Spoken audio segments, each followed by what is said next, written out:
Matumal pa ang bentahan ng paputok sa Bocaue, Bulacan. Mas mataas daw kasi ang presyo ng paputok ngayong taon kumpara nung nakaraan.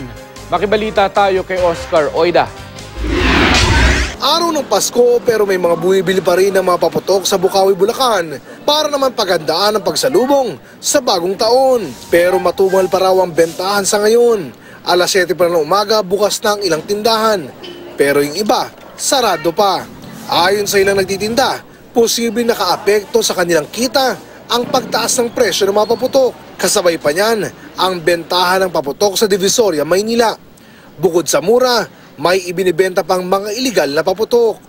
Dapat fair, di ba? Kumuha ng lisensya, walang problema. Kami dito, may firewall, may ganyan, lahat ng requirements sinusunod namin. Tapos sa Divisoria, libreng magtinda.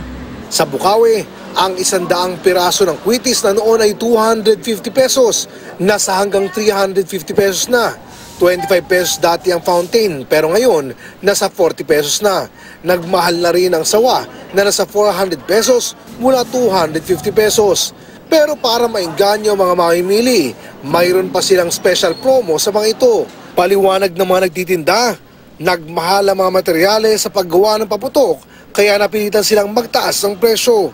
May ilang patingi-tingi ang pagbili, masabi lang na may paputok sila sa bagong taon. Sa gitna ng paparaming mamimili ng paputok, nakatutok naman sa pagbabantay ang mga otoridad. Paalala sa mga negosyante ng paputok, dapat sumunod sa mga patakaran para iwas sunog, tulad ng pagkakaroon ng fire extinguisher at balde ng tubig.